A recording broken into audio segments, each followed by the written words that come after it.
Hello बच्चों, आज की इस वीडियो में हम आपको 20 बहुत ही महत्वपूर्ण प्रश्न बताने वाले हैं जो आने वाले प्रतियोगी परीक्षाओं में पूछे जा सकते हैं। तो चलिए शुरू करते हैं। पहला सवाल है, बिहार का पहला मुख्यमंत्री कौन था? सही उत्तर हो जाएगा ऑप्शन नंबर ए यानी कि श्री कृष्ण सिंह। बिहार के पहले मुख्यमंत्री कौन थे? तो श्री कृष्ण सिंह थे। Option number A is the right answer, Shri Krishna Singh. चलिए इंपॉर्टेंट पॉइंट्स देख लेते हैं। इंपॉर्टेंट पॉइंट्स हैं, 1946 से 1961 तक मुख्यमंत्री रहे श्री कृष्ण सिंह। 1946 से 1961 तक मुख्यमंत्री रहे और इन्हें बिहार केसरी भी कहा जाता है। चलिए अगला सवाल देख लेते हैं। अगला सवाल है, बिहार का पहला राज्यपाल कौन था? सही उत्तर हो जाएगा ऑप्शन नंबर बी यानी कि Jairam Das Daulat Ram. Option number B is the right answer, Jairam Das Daulat Ram. Bihar के पहले राज्यपाल जयराम दास दौलत राम। इंपॉर्टेंट पॉइंट्स देख लेते हैं। इंपॉर्टेंट पॉइंट्स हैं, 1946 में पद संभाला, बिहार राज्य के पहले राज्यपाल और भारत के दूसरे कृषि मंत्री नियुक्त किए गए थे। चलिए अगला सवाल देख लेते हैं। अगला सवाल है, बिहार का उच्च न्यायालय कहाँ स्थित है? सही उत्तर हो जाएगा ऑप्शन नंबर बी यानी कि पटना। बिहार का उच्च न्यायालय पटना में स्थित है। Option number B is the right answer, Patna. Important points हैं, इसकी स्थापना 1916 में हुई। चलिए अगला सवाल देख लेते हैं। अगला सवाल है, बिहार के किस जिले को लीची नगरी कहा जाता है? सही उत्तर हो जाएगा ऑप्शन नंबर बी यानी कि मुजफ्फरपुर। मुजफ्फरपुर को लीची नगरी के नाम से जाना जाता है। Option number B is the right answer, Muzaffarpur. Important points हैं, मुजफ्फरपुर की लीची पूरी दुनिया में प्रसिद्ध है। चलिए अगला सवाल देख लेते हैं। अगला सवाल है, बिहार का कौन सा शहर विद्या की राजधानी कहलाता है? सही उत्तर हो जाएगा ऑप्शन नंबर ए यानी कि नालंदा। नालंदा विद्या की राजधानी कहलाता है। Option number A is the right answer. चलिए इंपॉर्टेंट पॉइंट्स देख लेते हैं। इंपॉर्टेंट पॉइंट्स हैं, प्राचीन नालंदा विश्वविद्यालय विश्वविख्यात था। चलिए अगला सवाल देख लेते हैं। अगला सवाल है, बिहार का सबसे ऊंचा पर्वत शिखर कौन सा है? सही उत्तर हो जाएगा ऑप्शन नंबर डी यानी कि सोमेश्वर किला। Option number D is the right answer, Someshwar किला। बिहार का सबसे ऊंचा पर्वत शिखर सोमेश्वर किला।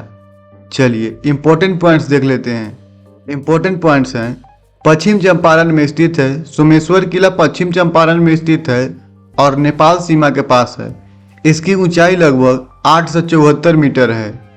चलिए अगला सवाल देख लेते हैं। अगला सवाल है, बिहार की सबसे लंबी नदी कौन सी है? सही उत्तर हो जाएगा ऑप्शन नंबर ए यानी कि गंगा। गंगा बिहार की सबसे लंबी नदी है। Option number A is the right answer, Ganga. चलिए इंपॉर्टेंट पॉइंट्स देख लेते हैं। इंपॉर्टेंट पॉइंट्स हैं, गंगा नदी बिहार में बक्सर जिला के चौसा के निकट प्रवेश करती है और बिहार राज्य से होकर गुजरते हुए पूर्व की ओर बहती है। इसकी कुल लंबाई बिहार में 445 किलोमीटर है। चलिए अगला सवाल देख लेते हैं। अगला सवाल है, बिहार के किस जिले में राजगीर स्थित है? सही उत्तर हो जाएगा ऑप्शन नंबर बी यानी कि नालंदा। बिहार के नालंदा जिले में राजगीर स्थित है। Option number B is the right answer, Nalanda. Important points हैं, राजगीर जिसका पुराना नाम राजगिरी है, यह मगध साम्राज्य का प्राचीन राजधानी थी।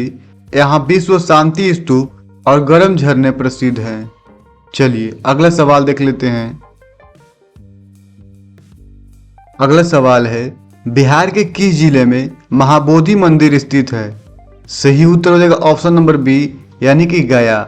बिहार के गया जिले में महाबोधि मंदिर स्थित है।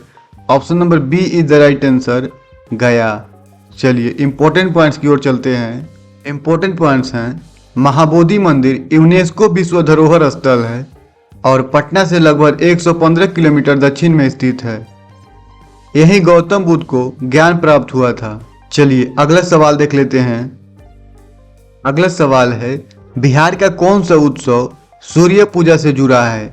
सही उत्तर हो जाएगा ऑप्शन नंबर बी यानी कि छठ पूजा। छठ पूजा सूर्य पूजा से जुड़ा हुआ है। Option number B is the right answer, Chhath Puja. Important points हैं। छठ पूजा बिहार का सबसे प्रसिद्ध पर्व है। इसे सूर्य देव और छठी मैया को समर्पित किया जाता है।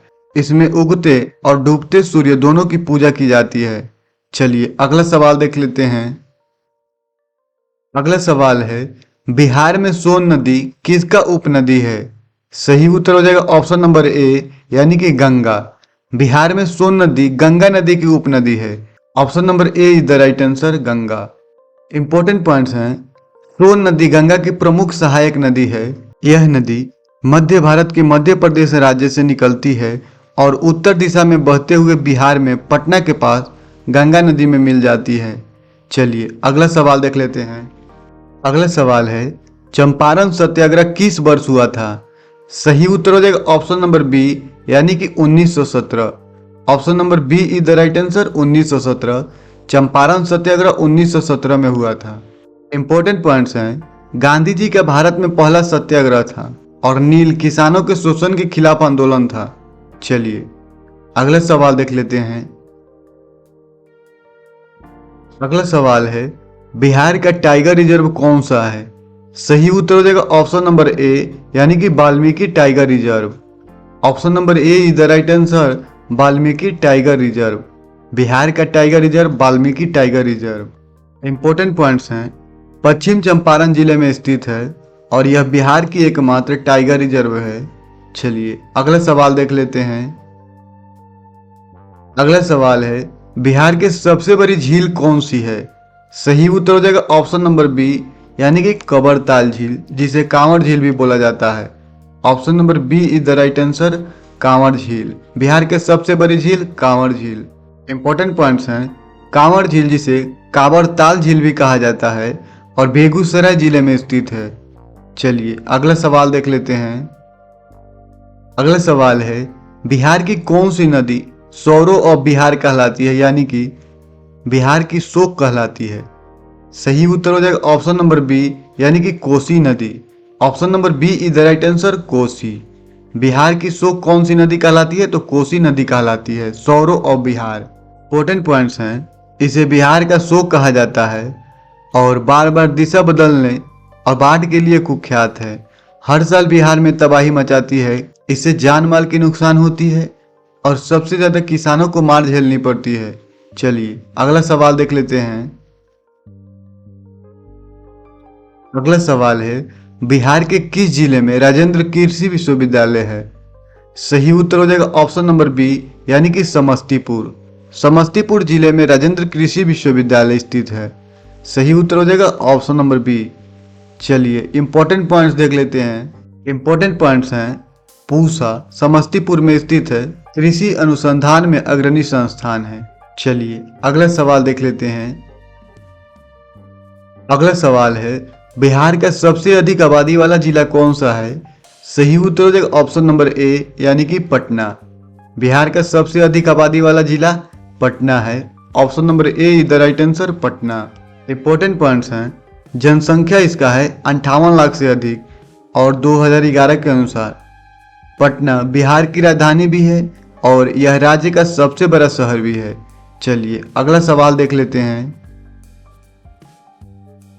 अगला सवाल है, अशोक स्तंभ किस जिले में है?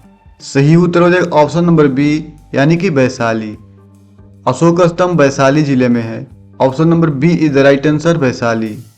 चलिए इंपॉर्टेंट पॉइंट्स की ओर चलते हैं। इंपॉर्टेंट पॉइंट्स हैं। वैशाली जिले में अशोक स्तंभ स्थित है। इसे बिहार राज्य का प्रतीक चिन्ह भी बनाया गया है। चलिए अगला सवाल देख लेते हैं। अगला सवाल है, बिहार म्यूजियम कहाँ स्थित है? सही उत्तर हो जाएगा ऑप्शन नंबर बी यानी कि पटना। बिहार म्यूजियम पटना में स्थित है। Option number B is the right answer, Patna. Important points है। यह संग्रहालय यानी कि म्यूजियम पटना के बेली रोड पर स्थित है। 2015 में उद्घाटन हुआ। यहाँ प्राचीन और आधुनिक कला के संग्रह रखे हुए हैं। चलिए अगला सवाल एवं अंतिम सवाल देख लेते हैं। अंतिम सवाल है, गया शहर किस नदी के किनारे बसा हुआ है? सही उत्तर हो जाएगा ऑप्शन नंबर बी यानी कि फाल्गु नदी के किनारे। Option number B is the right answer, Phalgu नदी के किनारे गया शहर बसा हुआ है। चलिए इंपॉर्टेंट पॉइंट्स देख लेते हैं। इंपॉर्टेंट पॉइंट्स हैं। फाल्गु नदी जिसे निरंजना नदी भी कहा जाता है। फाल्गु नदी गया जिले से होकर बहती है। यहाँ पिंडदान के लिए प्रसिद्ध है और विष्णुपद मंदिर भी है जो भगवान विष्णु को समर्पित है। फाल्गु नदी के तट पर स्थित है विष्णुपद मंदिर जो है फाल्गु नदी के तट पर स्थित है। आज के लिए इतना ही, मिलते हैं अगले वीडियो में। तब तक के लिए हमारे चैनल को जरूर सब्सक्राइब करें और ये वीडियो आपको कैसा लगा कमेंट कर जरूर बताएं। धन्यवाद।